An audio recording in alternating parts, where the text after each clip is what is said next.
And in fact, I would like to start by giving my thanks to all the speakers who have participated in this important bill. And right from Syed Nasir Hussain ji, Raghav Chadda ji, Shambhu Patel ji, Sagarika Ghosh ji, Kanimoy ji, Ghanshyam Tiwari ji, Ramji Lal Suman ji, Niranjan Reddy ji, Shri Brijlal ji, Sulata Dev ji, HD, former Prime Minister who is also here, HD Devegowda ji, Fauzia Khan ji, Sandosh Kumar ji, Bhim Singh ji, Haris Biran ji, Geeta Chandra Prabha ji, A. Rahim ji, Parmal Salam Singh ji, Mission Ranjan Das ji, Ramchandra Jangra ji, Ajit Madhavrao ji, Priyanka Chaturvedi ji and Sushmita Dev ji. And I thank each and everyone who has heartfully participated in this debate. And through this debate, many suggestions which are very, very important for us as a ministry to know. Some of the feedback is very, very important for us to know that has come through all the speakers. And some have maybe crossed the line a little bit and used this debate for their own political purposes. I would not delve too deep into that because that is something the opposition, it has a right to do it and it keeps doing it all the time. But I'll keep the debate very positive and I'd like to comment on all the important suggestions that have come in. And I would like to start also by addressing the elephant in the room, which is about the name of the act, Bharatiya Vayuyan Vidhayak. I also understand that it might be a little difficult thing to pronounce for a lot of people. गले में अटकता होगा ये, और कोई शर्मिंदा की बात नहीं है इसमें. कोई ऐसे वो शर्मिंदा होने की कोई बात नहीं है. This is something you have to know the intention with which the government has put this name. That is ये है कि भारत की जो विरासत है, संस्कृति है, जो पहचान है, उसको दिखाने की, दर्शाने की एक प्रयत्न ये 3 वर्ड अभी रखने की है. इसमें कोई कॉन्स्टिट्यूशनल वायलेशन कहीं पे भी नहीं है. जो भी आर्टिकल्स मेंशन किए गए हैं, उसका कोई भी कहीं पे भी उसका ऑपोजिशन या कुछ किया नहीं है. One of them is Article 348(1) has been mentioned, which says about the authoritative text. That is definitely in English, it is there. And also the bill is, it's been mentioned about Article 120, but that also there is no violation about it. And the official language act also, it is in accordance with it. So there's no point of constitution, but there might be a feeling that something has been imposed. And I also am a very proud Telugu person. I speak Telugu language, I write Telugu language, and I'm proud of my culture and my upbringing. So you might be questioning, you are a Telugu person, how can you allow this kind of this thing? अरे हमारे तेलुगु में भी भारत तो भारत ही बोलते हैं. Vayu is also a Telugu word. So Bharatiya Vayuyan Vidhayak becomes half Telugu for me also. So it is a mixture of all the languages here. It is like everyone coming together, we want to this thing. With the colonialization, there has been a small cocoon that has been developed. And it is, let me reply, sir, I have carefully listened to each and every one. No matter what the allegation is, whatever the suggestion is, I have listened to each and every one, and I'll address the chair. So when this whole colonialization happened, we were created like a cocoon. Now, under the leadership of Honorable Prime Minister Narendra Modi ji, we want to break that cocoon and bring the butterfly out and show the colors of true India, and that is what we are doing here. And this name is a small indication towards it. The text is there in English, so there shouldn't be any problem for any English-speaking person to, in fact, get afraid that there are 3 words here. कभी तो अभी लगेगा कि Copernicus lane है यहाँ पे, किसी के गली में अटकता है तो बदल दे क्या उसको? कॉपरनिकस लेन तो है ही. And my name is Kinjarapu Ram Mohan Naidu. And when some people say Kinjarapu, there might be some problem with them. They can't pronounce it the way I pronounce it. But that doesn't mean that I'll change my name so that it becomes easier for them. ये तो मेरी पहचान है. और उसी तरह अभी शायद ये 2 बार बोलने से 3 बार बोलने से थोड़ा मुश्किल होता होगा. But India has gotten used to so many things, sir. I think they will get used to this one also. Bharatiya Vayuyan Vidhayak is just to create the identity of the languages. On top of that I've seen, you are mentioning about other languages also. I was not understanding why Hindi was brought in. Vayuyan is also a Sanskrit word, in fact. And if you really want to appreciate the languages, the culture of this country, I would like the opposition to also appreciate that on 3rd October of this year, the cabinet has made 5 languages as classical languages, which are Marathi, Assamese, Bengali, Pali and Prakrit. If you really love the languages, you should appreciate the decision of the government. and how much this NDA government protects and promotes the languages of India. We recently celebrated the Constitution Day also, and on that day, we have proudly released the Constitution not only in English and Hindi, but we have done it in Sanskrit and Maithili also. So you see that there is a whole conscious effort that all the languages should be given their importance, all the languages should be protected, and all the languages should be promoted. I think this is one point that I wanted to make regarding the language debate that has been going on, sir. And on top of that, Udan. I have already given the numbers during my opening speech also on how the numbers have doubled, in fact, from 2014 to 2024. Now we have gone through the numbers. We have seen all the airports coming up. We have seen the lot of passenger traffic being increased. Sometimes when we go through it, when it becomes a normality, we kind of feel that it's just a regular thing that has been happening. But if you have to compare it with the other developing countries or developed countries, then you would see that how doubling a number in 10 years is very, very difficult, sir. And that is something which has been a challenge for India also. And that challenge has been successfully addressed, and we have doubled the number of airports, doubled the number of passenger traffic that we have, and doubled the number of aircraft fleet. But for us, I can proudly say, under the leadership of Modi ji, aviation is not just looked upon as how many. I also agree to a certain point that it's not about just the numbers. Numbers I'm giving to show you a picture on how much progress we have made. But if you look at the true sense on why we want to promote aviation, why we want to make it one of the best sectors in the country, in the whole world, because when we talk about aviation, we talk about tourism. When we talk about aviation, we talk about economic activity. When we talk about aviation, we talk about real estate growth. We talk about job creation. When we talk about aviation, we talk about industry. When we talk about aviation, we talk about commerce, we talk about trade. And we talk about aviation, we talk about culture.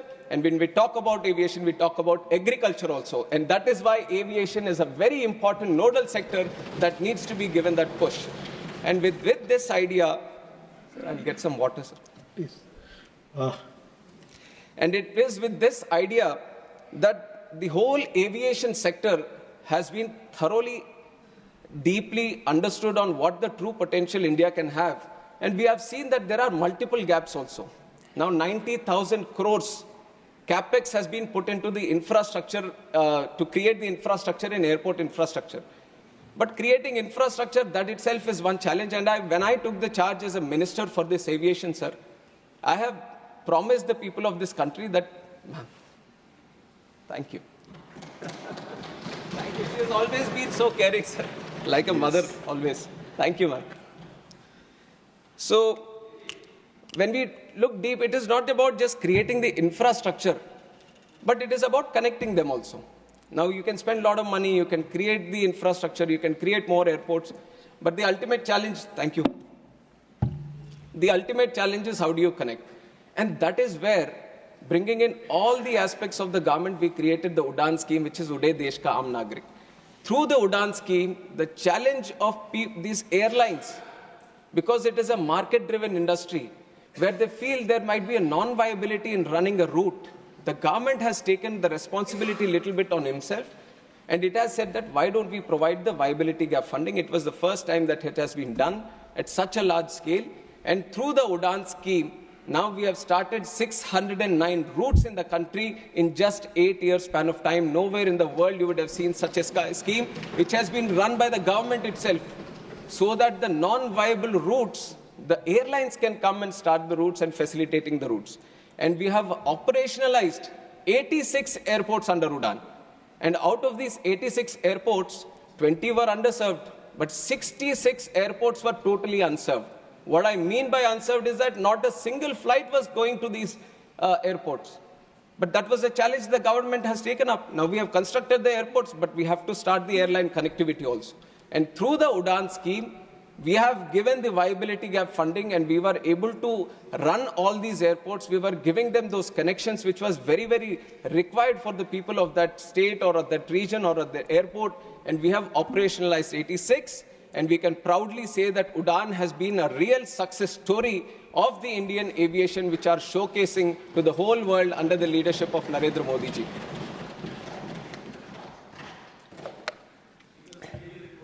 And why I say the whole world, sir? In fact, in September, We have had one conference also, Asia Pacific Ministerial Conference, where 41 countries were participating, and there were stakeholders from aviation across the globe also who were participating. And 29 countries have sent in the best of the people who represent aviation from their countries.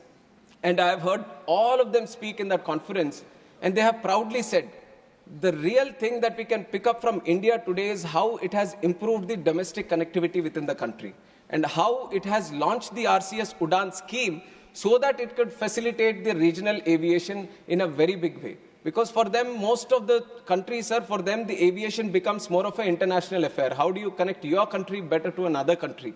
But a lot of them couldn't crack the challenge of internal connectivity. But now with this Udan scheme, we are showcasing it to the world that a little push, a little commitment from the government, you can create wonders, and that is what we have done through the Udan scheme.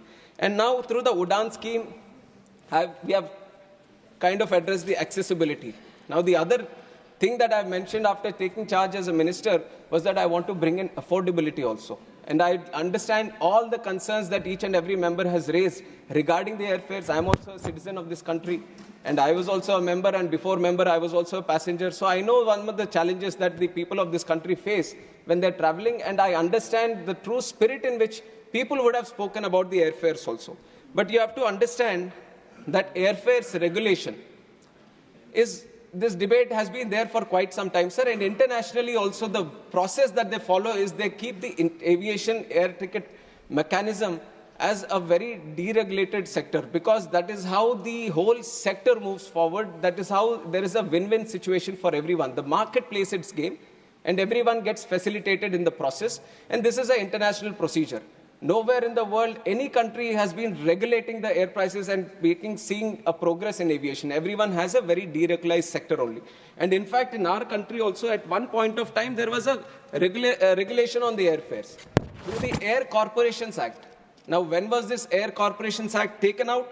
It was in the year 1994 that the then government, that the then leaders thought, if the aviation needs a real push, then we have to deregulate, and that is when the deregulation happened. In 1994, the Air Corporations Act was taken away, in which it was mentioned that air caps need to be capped. So after that, it has been a free market. It has been a market with a dynamic airfare mechanism happening.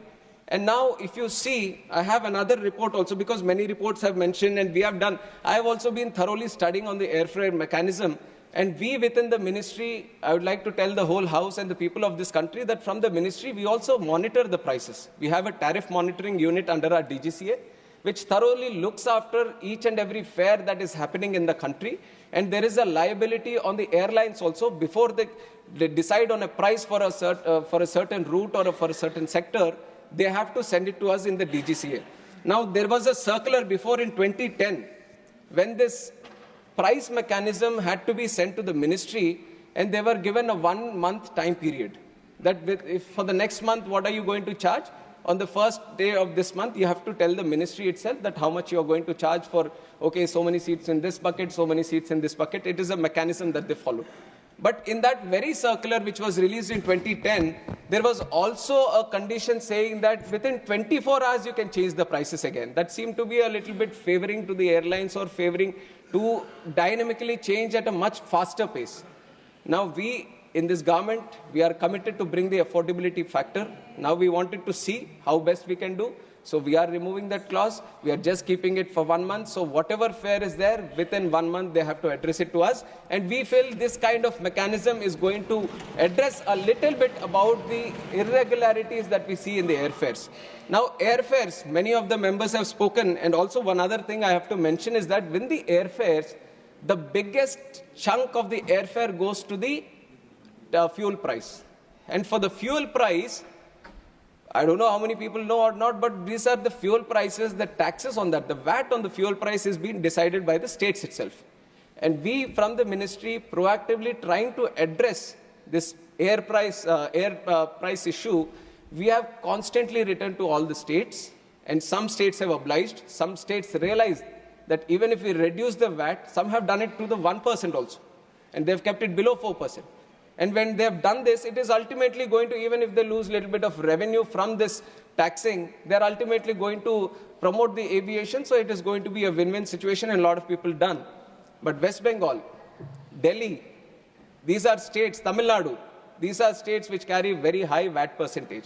So people from these states who would have raised about this air prices issue, I would once again make a very proactive approach to all of you that you speak to the state governments there.